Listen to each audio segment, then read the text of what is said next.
어떤 제품 위주로 판매하고 계시나요? 주로는 이제 건강식품들, 뭐 단백질, 뭐 스낵이나 단백질 이제 음료나 파우더, 그리고 뭐 샐러드류, 뭐 이런 것들도 있고요. 건강과 관련된 제품들 위주로 판매를 하고 있습니다.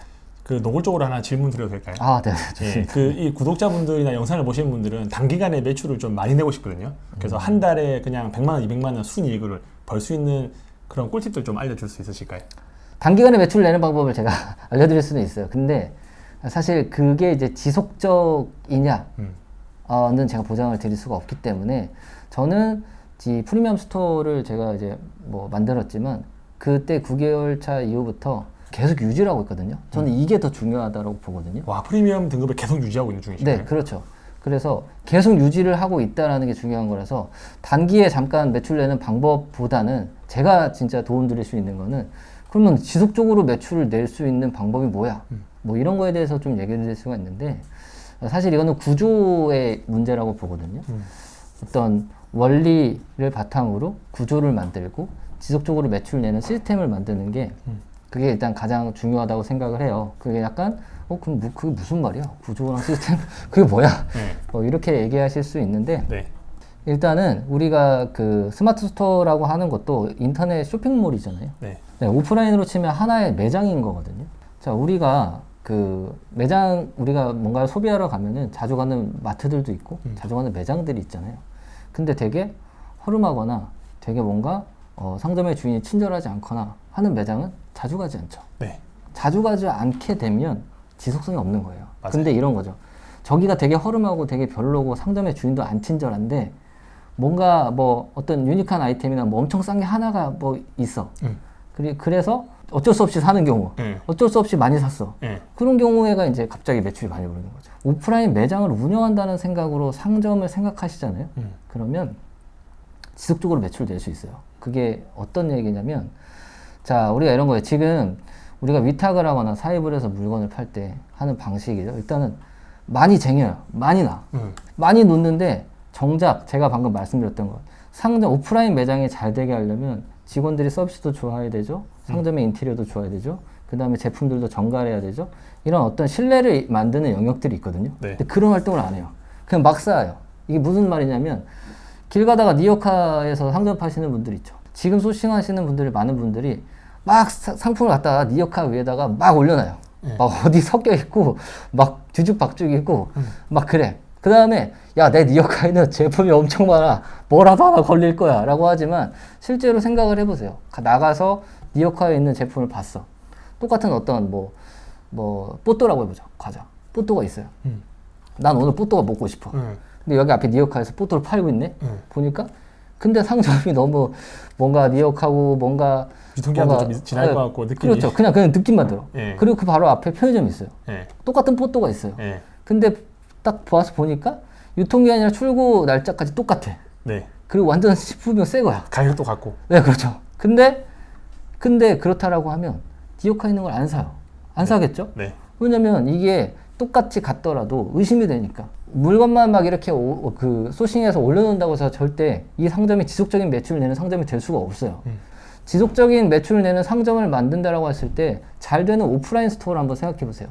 그러면 제가 아까 말씀드렸다시피 일단은 직원들이 친절해요. 그 말은 뭐냐면, 자, 내가 물건을 샀을 때 뭐 후기를 남기죠? 댓글이 친절해요. 응대가 좋은 거죠? CS가 좋아요. 그리고 두 번째는 뭐냐면 그 잘된 오프라인 가면 정렬이 잘 돼 있죠. 네. 상점이 깔끔하게 정렬돼서 보기 좋게 돼 있고 뭔가 여기 좀 노력을 들여서 만든 상점 같은 느낌이 들어요. 자, 그렇다라고 하면 우리가 스마트 스토어는 잘 돼 있잖아요. 그 안에서 위에 상단 배너만 통일성을 줘도 그 다음에 뭐 썸네일의 컬러나 이런 것들만 좀 통일성을 주거나 그다음 밑에 뭐 쇼핑 스토리에 통일성을 주는 것들을 하거나 이런 간단한 것들만 바꾸잖아요. 그럼 상점의 신뢰도가 좀 좋아질 수밖에 없겠죠. 내가 뭔가 막 만들어 놓은 상점 같지가 않고 좀 정돈된 느낌이네 하는 정도? 그런 요소들을 하나씩 늘려나가잖아요. 그게 많이 있거든요. 네. 많은 요소가 있어요. 이 상점에서의 분위기. 그 다음에 또 하나 예를 들면 상점이 잘 되려면 상점이 활발해야 되잖아요. 네. 장사가 안 되는 집 가면 아시죠? 원재료가 돌질 않아서 네. 냉동실에 계속 있잖아요. 그러다 보니까 신선도가 떨어지죠. 네. 자, 그래서 사람들은 장사가 안 되는 곳을 잘 안 가려고 해요. 그냥 이런 이유로. 근데 우리 상점, 온라인 상점도 똑같아요. 온라인 상점에 갔는데 뭔가 이 상점이 뭔가 활발하게 움직이고 있다는 느낌이 안 들어. 네. 그 예를 들면 이런 거죠. 뭐 이벤트도 하고 뭔가 활동하는 모습들이 계속 느껴지게끔 하는 요소들이 몇 가지가 있겠죠. 뭐 이번 주 이벤트, 뭐 이번 달에 뭐 행사, 뭐 고객 대잔치, 간단한 것들이 있어요. 우리가 헤비하게 하지 않아도 간단하게 뭐 우리가 갖고 있는 제품을 가지고 이번 주에 뭘 합니다. 간단하게 짤 수 있는 것들도 있거든요. 네. 헤비하지 않게. 그런 요소들, 상점의 신뢰를 준 요소들, 상점에 사람들이 많이 오고 있고 여기서 뭔가 많은 것들이 일어나고 있다는 걸 주는 어떤 활동들. 그 다음에 그 상점의 고객과의 대응이 상점의 주인과의 어떤 커뮤니케이션. 이런 것들을 몇 가지만 건드려도 상점의 신뢰도가 좋아지게 됩니다. 저 질문이 있습니다. 네. 근데 고객이 그 사람의 스토어에 들어갔을 때 느끼는 건데 네. 대부분 다 검색했을 때 뭐 마우스, 볼펜, 카메라, 거치대 이런 걸 검색해서 들어가면 그 사람 스토어를 볼 수 있는 게 아니라 상품만 볼 수 있잖아요. 네, 그렇죠. 그러면 상품만 보면 이런 분위기를 잘 나타내더라도 뭔가 소비자가 알기 힘들지 않나요? 그 상세 페이지 쪽 제가 얘기를 좀 말씀을 안 드렸는데 네.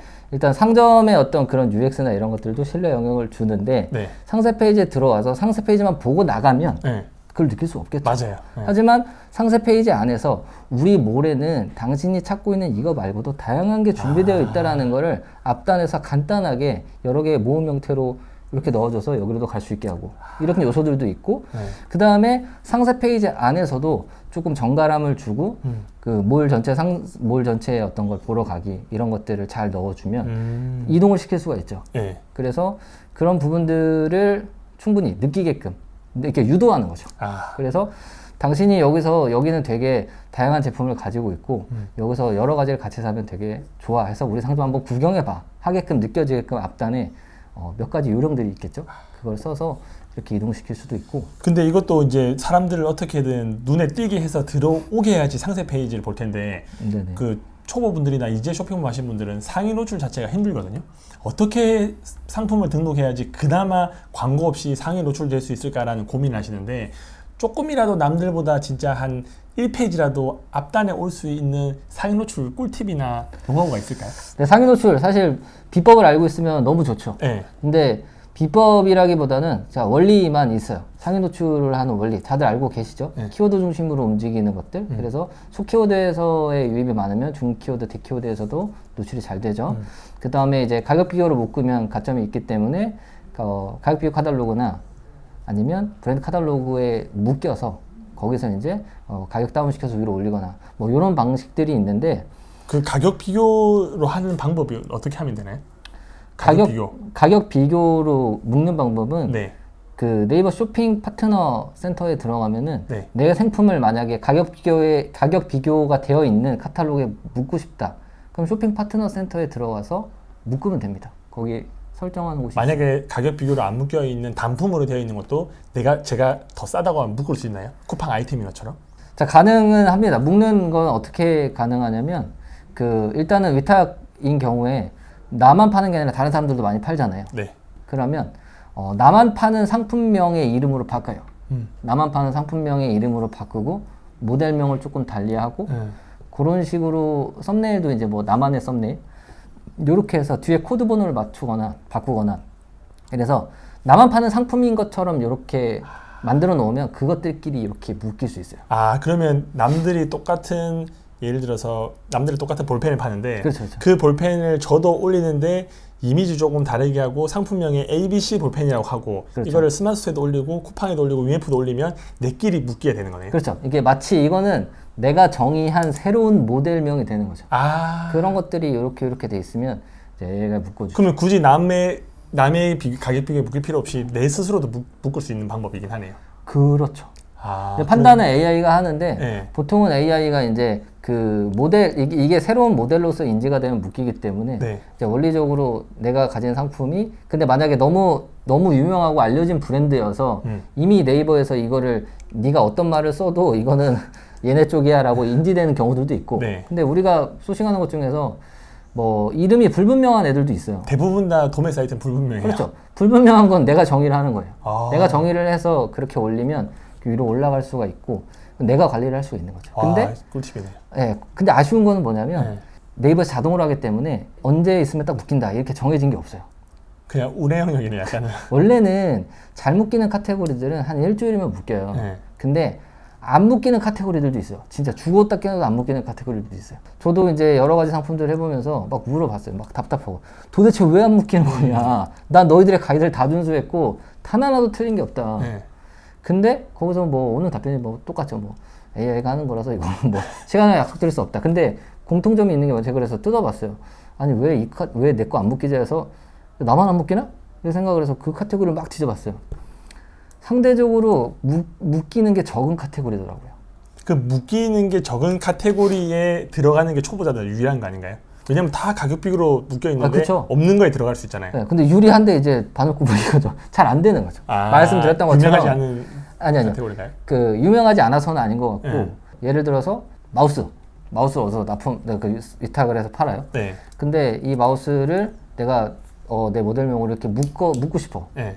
그래서 이제 내 나만의 모델명을 써서 했는데 죽어도 안 묶이는 거예요. 네. 그래서 그 카테고리를 아까 말씀드린 것처럼 들어가 봤더니 나만이 아니라 묶여있는 애 자체가 별로 없어. 네. 그 말은 뭐냐면 묶이기가 어렵다라는 거죠.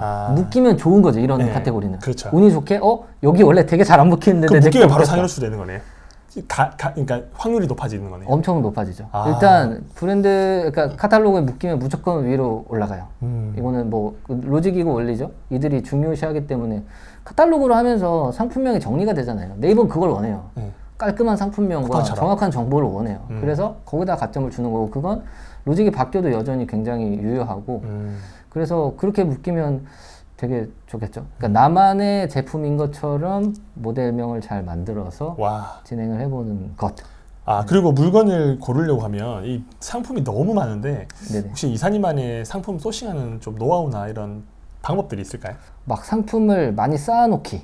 뭐 니어카에 막 쌓아놔. 나 상품 많으니까 팔릴 거야. 이런 생각보다는 상점인 니어카를 아주 깔끔하게 끊어요.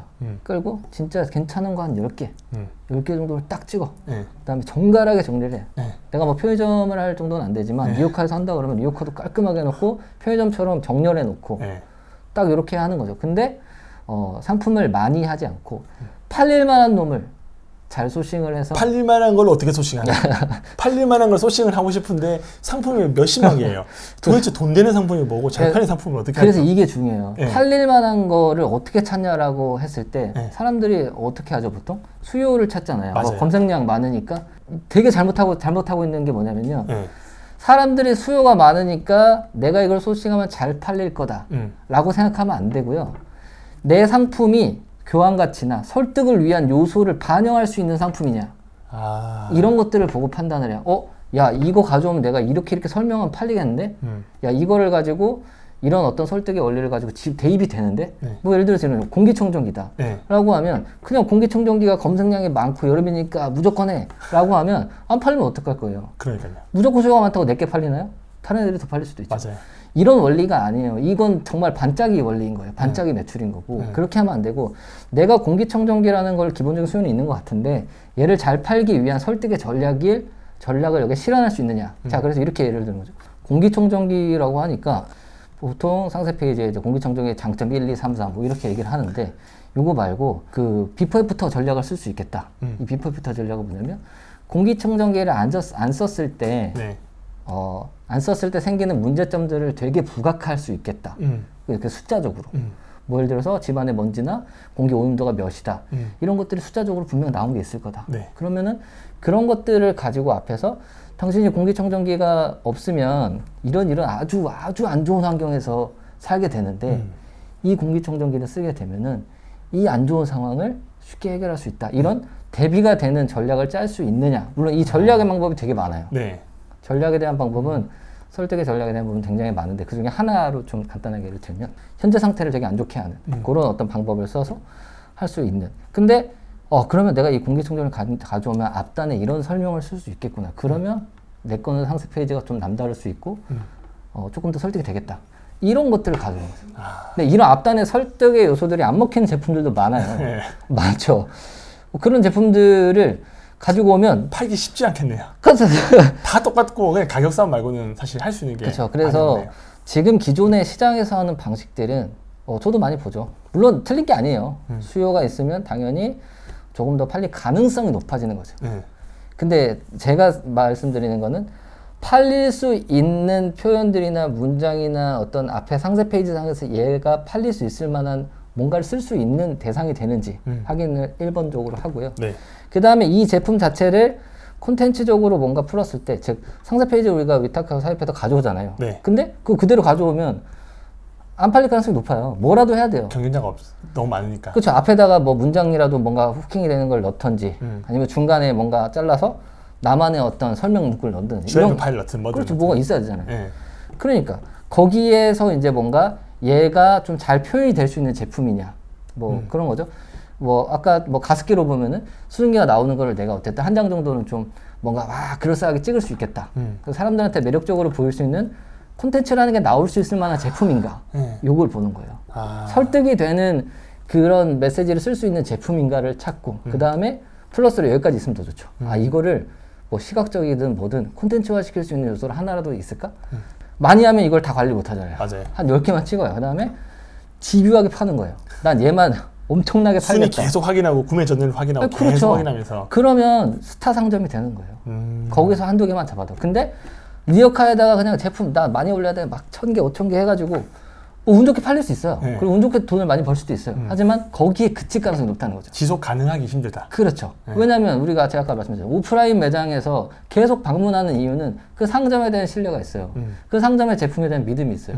상점의 UX나 상점의 어떤 형태들에 대한 것들을 우리가 정비하고 그 제품에 대한 신뢰를 좀 더 줄 수 있는 그런 것들을 전략적으로 다가가서 상세에 녹이고 그래서 소싱할 때도 애초에 그런 것들만 소싱하는 거예요. 그리고 그 다음에 관리 영역. 뭐 리뷰 관리를 어떻게 하는지, 댓글 관리를 어떻게 하는지 이런 것도 다 전략들을 세워서 그렇게 운영하는 게 저는 소싱을 하고 사입을 하고 장기적으로 갈 수 있는 방법이 저는 이렇다. 단순하게 진짜 닥치고 상품 등록하는 것보다는 그래도 뭔가 구색을 좀 맞추고 그렇죠. 소비자 입장에서 뭔가 신뢰를 구축한 상점을 만드는 게 우선이긴 아, 하겠죠. 그럼요. 그래서 그 신뢰가 있는 상점을 만들고 그 안에서 구매를 만드는 어떤 원리들, 그게 뭐 객단가를 높이는 원리, 그 다음에 상세 페이지를 좋게 만드는 원리들, 전환율을 높이는 활동들, 그다음 뭐 여러 가지가 있죠. 그런 전체적인 어떤 구조랑 시스템을 좀 갖추면 사실 이걸 뭐 이렇게 생각할 수도 있어요. 아, 저는 그런 거 할 줄 모르는데요. 저는 사실 등록하는 게 제일 쉽고 그것만 할 줄 안다라고 하면 조금씩 해나갈 수 있는 부분들도 있고 어렵게 생각할 필요도 없어요. 지금 너무 잘 돼 있어서. 상품 등록을 그대로 하는데 뭔가 중간에 상세 페이지를 조금 바꾼다느니 그럼요. 중간에 뭔가를 넣는다느니 그 정도만이라도 그럼요. 지금 대대적으로 뭔가를 하겠다고 생각을 대대적으로 해도 가볍게 할 수도 있지만 네. 그렇게 하기 어렵다면 제가 오늘 설명드린 거죠. 상세 페이지 전환율 높이게 하는 거. 그럼 문구 몇 개만 더 봐요. 맞아요. 그 다음 표 하나만 더 보고 하나씩 더 보는 거죠. 근데 내 상품이 만약에 10,000개다. 그러면 그러면 나 오늘 이 한 놈만 한 2주만 키워보자. 그나마 좀 잘 팔리는 애로. 그렇죠. 잘 팔리는 애가 있으면 나머지는 같이 팔려요. 나중에 여기서 많이 팔리면 이 상점에서 이제 더 다른 것들을 껴서 팔 수 있게끔 배송비 전략을 쓸 수도 있고 하잖아요. 그래서 한두 놈을 좀 내 상점에 스타 상품을 만드는 노력들이 필요하고 그걸 위해서 상세 페이지 안에서 작은 요소들부터 하나 하면 돼요. 일단은 전환율 높이는 거. 상세 페이지에서 전환율 높이는 활동들. 그게 단 한 문장이어도 좋아요. 남과 다른 한 문장. 그리고 이게 제가 아까도 말씀드렸듯이 사람을 설득해야 되잖아요. 그러니까 사람한테 판다고 생각을 하시고 그 한 문장을 찾아보세요. 사람한테 판다라고 생각하면 저 사람의 마음을 움직여야 돼요. 그냥 내가 뭐 상세 페이지 보면 로봇처럼 돼 있는 경우들도 많잖아요. 근데 그림으로 되어 있는 건 사람들이 잘 안 보는 것 같아요. 뭔가 텍스트로 내 마음을 칠 수 있는 게 어떤 거 그렇죠. 있어야 돼요. 그런 것들을 고민하고 연구해서 하는 게 그리고 그런 요소들이 쌓이잖아요. 그럼 이 상점은 멋진 상점이 되고 지속적으로 매출을 낼 수 있는 상점이 되는 거죠. 최근에 6월 말에 네이버 로직이 바뀌었다는 이야기가 있던데 네. 네이버 로직 변경된 거는 앞전 영상을 보시면 되고 네이버 로직이 바뀌어가지고 좀 혜택을 볼 수 있는 사람들이 있을까요? 그럼요. 네이버 로직이 바뀌어서 혜택을 보실 수 있는 분들이 상위 노출을 하기가 어려워졌잖아요. 카탈로그나 이런 게 많아져서 맞아요. 어려워졌잖아요. 근데 이 로직이 바뀌면서 이제 그래도 요거 때문에 밀렸던 일반 그 위탁이나 사입하시는 분들이 위로 갈 가능성이 높아졌어요. 와. 왜냐하면 예전에는 가점을 몰빵해서 줬었고 어뷰징이 되게 많을 수 있는 환경이었지만 어뷰징이 많이 없어지는 상황이고 브랜드 카탈로그나 카탈로그가 여전히 위에 있긴 하지만 지금 추세는요 조금씩 그 많이 밀려있던 애들도 올라올 수 있는 오. 로직으로 바뀌고 있어요. 네. 그러니까 저도 어느 정도까지 수합이 될지는 모르겠어요. 근데 네. 지금도 브랜드 카탈로그 가격비가 많이 위에 있지만 그래도 조금씩 이 로직에 의해서 이건 단품 코드인데 왜 여기까지 올랐지? 와. 왜 여기까지 올랐지? 이런 것들이 생겨나고 있어요. 네. 그러면 더 중요한 게 뭔지 아세요? 아까 영상에서도 보셨듯 전환율이랑 구매 전환율, 뭐 리뷰율 이 상품을 사면 너무 좋아서 리뷰까지 막 정성 들여 쓰게 돼. 네. 그런 것들이 중요해진 거예요. 그러면 우리는 진성승부를 할 수 있다 이제는. 와. 그럼 내가 위탁 사입을 한다라고 하면 괜찮은 뭘 하나 만들어 제대로 된 상품들 진짜 제대로 팔면 이거는 올라가겠다. 그래서 카탈로그나 뭔가 이런 거에 안 되는 게 좀 아쉽긴 하지만 네. 그래도 좀 더 나아졌어요. 정말로 그 환경은 더 나아지고 있고 앞으로 물론 어떻게 될지 모르겠어요. 네이버에서 말씀드린 개편이 되게 꾸준히 잘 되면은 좋고 더 좋아지겠지만 시간이 걸릴 수도 있고요. 네. 그렇긴 하지만 계속 더 좋아질 거라고 봅니다. 그래서 상점을 뭔가 막 잘 꾸미고 막 이런 게 어려운다면 딱 하나만 기억하셨으면 좋겠어요. 그럼 상세 페이지 안에서 네. 구매 전환율 요것만 높여요. 구매 전환율이 높다는 건 당연히 구매 매력도가 높다는 거고 매력도가 높으면 뭐 리뷰도 많이 쓰겠죠. 그냥 좋으니까. 제품 만족도 오니까 사람이 감동을 하면 다 해주잖아요. 맞아요. 저도 이거 진짜 찐이다 라고 하면 열심히 써요. 나도 고맙다라고. 그러니까 자연스럽게 구매 전환 여기가 그 시작점이라고 보면 돼요. 와. 구매 전환을 높이는 전략. 근데 그 전략은 뭐냐면 내가 사람 대 사람으로 사람한테 물건 판다라고 생각을 하시고 저 사람의 마음을 움직일 수 있는 요소가 뭘까? 아까 말했던 교환가치. 저 사람이 쉽게 포기할 수 있는 가치랑 나랑 바꾸자라고 얘기하면 그 정도 좀 바꾸고 내 걸 살 수도 있지 않을까? 와. 그 다음에 저 사람의 마음을 이해하는 거. 당신은 지금 콩나물 가격 때문에 고민을 하고 힘들어 했는데 네.